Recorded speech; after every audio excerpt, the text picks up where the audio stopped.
0, 1. Let's get started.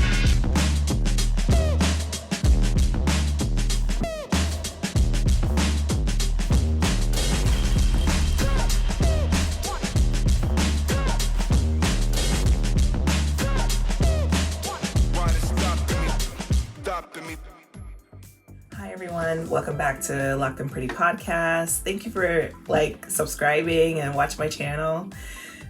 Fifth time's the charm, I don't know. So I was busy for the last 2 weeks because the salon is back open. So I've been honestly really focused on that, really focused on promoting for that. And of course there was one moment where I was like, oh yeah, I have a YouTube. So I'm sorry, but we're gonna get back on track, okay? So today's episode is about why locs is hard to commit to. Why locs is hard? Why locs are hard? There we go.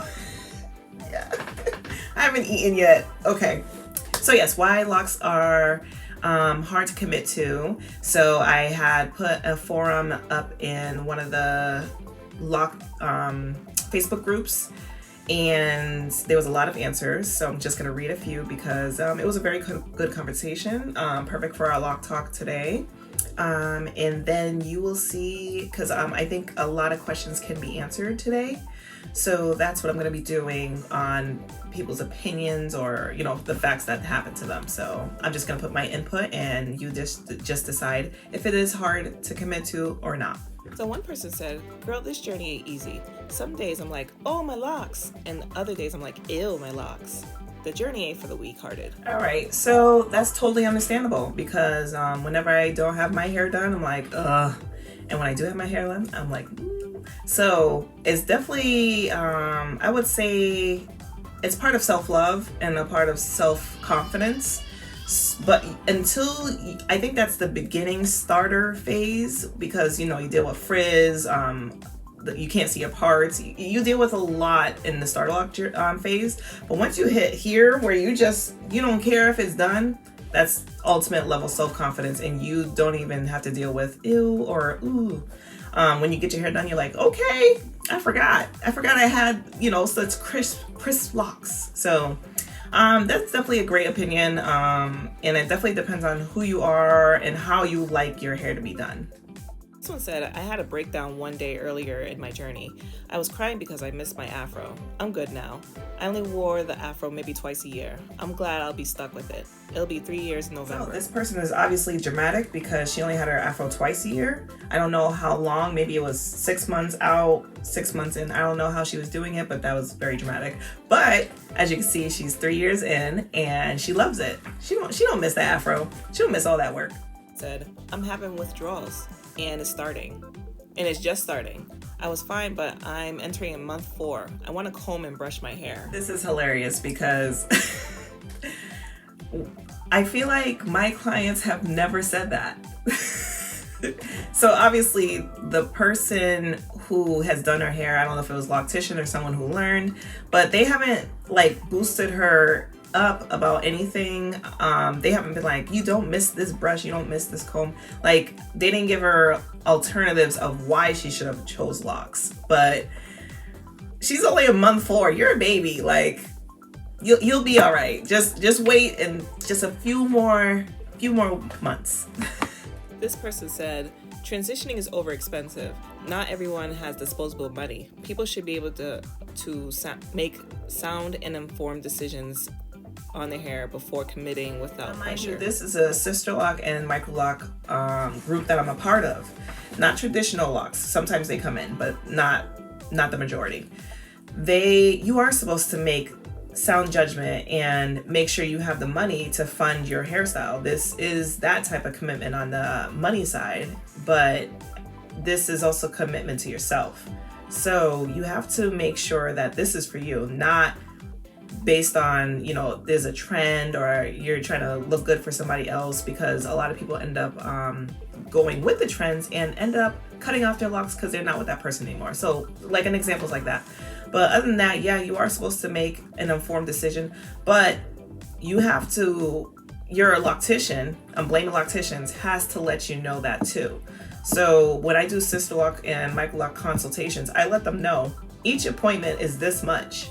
You can pre-book each appointment. You're gonna need this much, or even the first appointment, the consultation. Especially during consultations, you need to let them know the price, how much time, how much effort's going. Well, not really the effort. You just come and get your hair done, but you need to know that this is something that you have to really think about, but not blame the other person that it's expensive. This is based on your pockets. Go get some more money. Now this one was bouncing off the first one just now. She said, yes, all of this. I'm DIY over here, but these prices are something to be reckoned with. But I don't knock people that want to invest in this way. Make a sound and informed decision is key. Now, mind you, as you can see how she first started off, she's a DIYer. That means she made that informed decision by herself. She saw that the prices were too high, and then she was like, I'm gonna do them myself. I'm gonna learn them off of YouTube. Easy, right there. So no, if you are a DIYer, you did all that research, you have to make sure it's like you got the whole package. So you know what happens when your lock breaks. You know what happens when you need when it's due for a retie. You need to know the basics of upkeeping your hair, because if you're not going to pay a loctician price, then you have to learn it by yourself. Said, the so-called ugly stage, LOL. I personally don't feel like there is ever one, but some people are so used to a certain length that the short beginning before budding stage has them scared to commit. I heard this a lot when people would commend me for doing it. A ton of people talk about the ugly stage, Now, mind you, if you're calling yourself ugly, then that's what you say about yourself, because technically it's not the ugly stage, it's just what your hair is doing. But this is for me. So the ugly stage is technically when your hair's short, it's budded, it's frizzy, it's not tamed looking after like maybe the next week or the week after. It's because your hair has not done that before. You've never seen your real hair just adjust, or just you left your hair alone to do what it needs to do. People call it the ugly stage because I think that's how they feel about that. So my ugly stage is when my hair is short. I really dislike, with a passion, my hair being short. So I always started with extensions. When I first started my hair with my husband's locks, and I just knew my hair was just gonna be short, and I was like, no. And from then on, I always got extensions whenever I wanted to restart my hair, or whenever I wanted to just add length. I always added longer, and it was down my butt and everything. But that's my ugly stage. So I think it's how you define it. So if you don't like frizzy hair, you like your hair nice and neat all the time, you would call the starter lock journey, the ugly stage in the beginning. For me, the ugly stage was when it was short. But there is no ugly stage. It's just how you want your hair to be. And let's see. Yes, this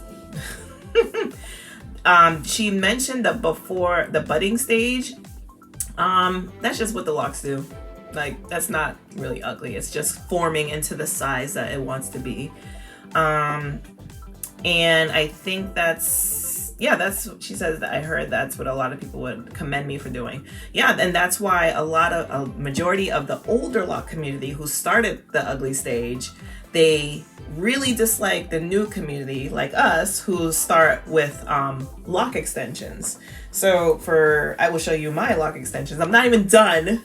So this is my husband's hair. He cut his hair off again. So I'm putting it in my hair because I ain't paying that money again. And I started with micro locks. So this is why they hating, because we ain't starting that way. So this is all mines.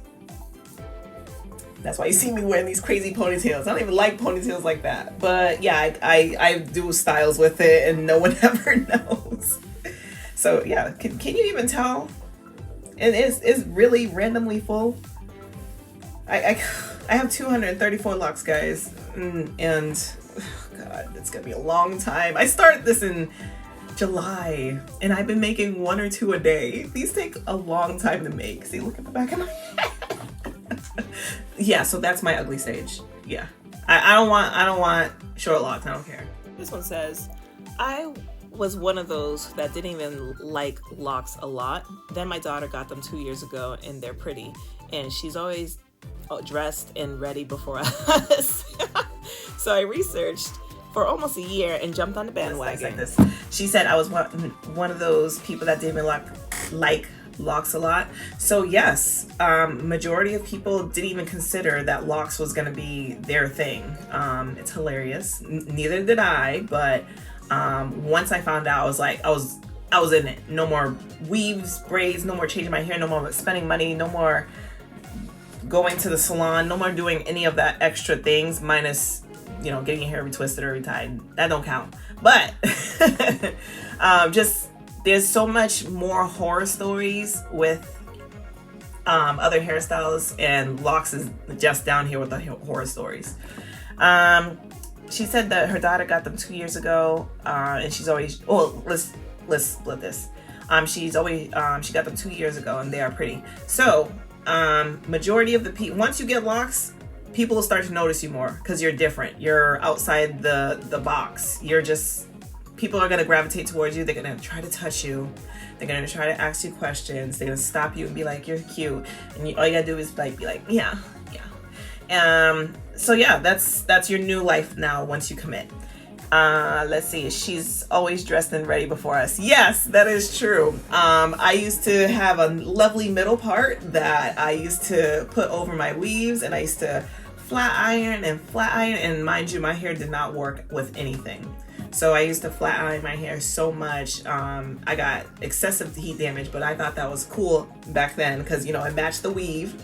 And I would just always do that every single morning or wherever I go because I always wanted just the flat. I just wanted flat hair. And once I did locks, I was like, oh, thank God. Let's see. And she researched for almost a year. I have and jumped on the bandwagon. Majority of my clients have stalked me for about a year before they commit. I love that.